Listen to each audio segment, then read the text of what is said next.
ملک کو لڑنے کے لیے کبھی چائنا کو نہیں چنا کیونکہ برابر کا ٹکر کا مقابلہ ہو سکتا ہے. رشیا میں اترنے کی ہمت نہیں اس دادا کو. دادا گیری دکھایا ہے تو چھوٹے سے ایک ملک کو 3 کروڑ کی آبادی ہے تقریباً 3.5 کروڑ کے آس پاس, اور دکھایا 20 سال جمایا اپنے قدم, اور اس کے بعد پھر بوریا بستر باندھ کر واپس نکلا بھی. خوب پیسے بھی وہاں بہایا, خوب وہاں پر اسلحے بھی بیچا, اور اپنے فوجیوں کی موت بھی دیکھا, دوسروں کی موت بھی دیکھا, خون خرابہ سب ہو کر کے نکل گیا. لوگ الگ الگ اب داستانیں بتا رہے ہوں گے, ہماری میڈیا بھی پوری صبح سے شام اسی میں مصروف ہے, آج کل اسی میں مصروف ہے. اب یہاں کیا خطرہ ہے؟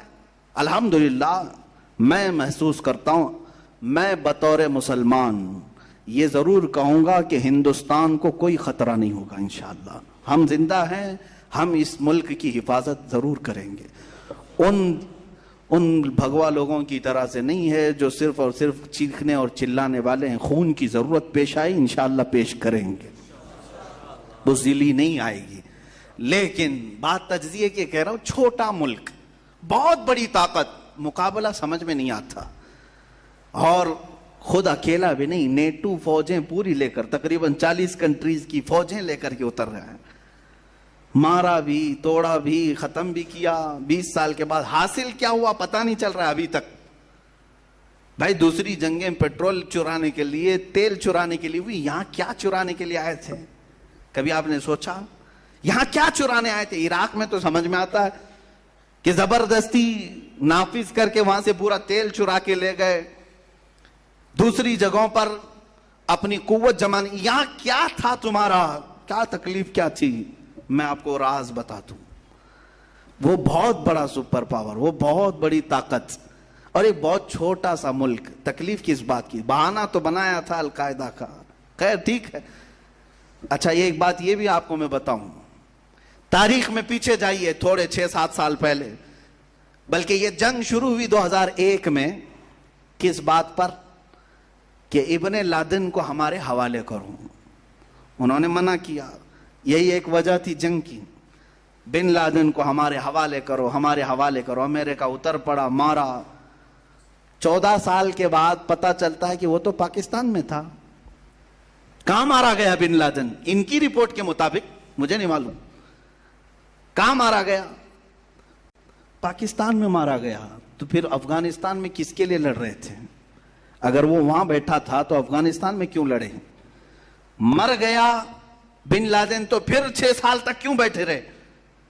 یہ ایک راز ہے میرے عزیزو. نہ بن لادن کی ضرورت تھی ان کو, نہ کسی اور جماعت کی ضرورت تھی. میں جو محسوس کرتا ہوں وہ صرف یہ ہے کہ وہ بشارت مصطفیٰ تھی.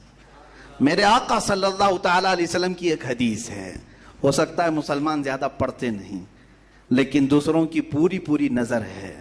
حضور پاک صلی اللہ علیہ وسلم نے فرمایا قیامت کے قریب خراسان سے ایک جماعت نکلے گی. یہ حدیث پاک, خراسان سے ایک جماعت نکلے گی اور وہ جھنڈے لہراتے ہوئے آئے گی, سیدھے بیت المقدس پر گاڑ دے گی. یہ حدیث ہے, یہ وہ سننا نہیں چاہیں گے. میں پھر سے پڑھتا ہوں حدیث. حضور پاک صلی اللہ علیہ وسلم نے فرمایا خراسان سے ایک جماعت نکلے گی اور وہ جھنڈے لہراتے ہوئے بیت المقدس, ایلیا لفظ آیا حدیث میں, وہاں جا کر گاڑ دے گی. میرے آقا نے اس کے ساتھ یہ لفظ بھی فرمایا دنیا کی ساری طاقتیں ان کا راستہ نہیں روک سکیں گی. ٹینشن اس بات کا ہے. اب آپ خراسان کس کو کہتے ہیں یہ اب میں آپ کے حوالے چھوڑتا ہوں, تلاش کر کے لاؤ کہ خراسان کس کو کہتے ہیں, خراسان کہاں ہے. یہ تھوڑا بہت تو آپ کو بھی محنت کرنی پڑے گی.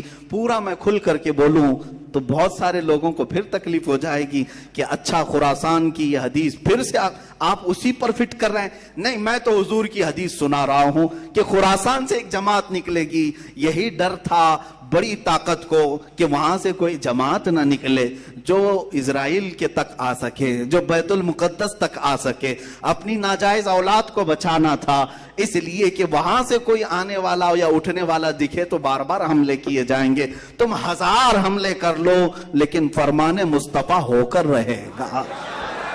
میرے آقا صلی اللہ تعالی علیہ وسلم نے جو فرمایا وہ ہو کر رہے گا. مجھے ان کے سیاسی معاملات سے کوئی شغف نہیں، کوئی تعلق نہیں، مجھے اس کے متعلق کوئی اپنی حتمی رائے نہیں ہے. محض میں نے ایک تجزیہ پیش کیا ہے کہ صرف اگر کسی نے کہہ دیا کہ ہمارا لیڈر امیر المومنین ہوگا تو دنیا میں بھونچال آ گیا. عزیزان گرامی، اسی لیے ہم کہتے ہیں بار بار خلفائے راشدین کا ذکر کرو اور کثرت سے امیر المومنین کا لفظ بھی استعمال کرو تاکہ سننے والوں کو پتا چلے یہ صرف ماضی کی تاریخ نہیں ہے، مستقبل میں امیر المومنین پیدا ہو سکتا ہے. اور حضور اکرم صلی اللہ علیہ وسلم نے بشارت دی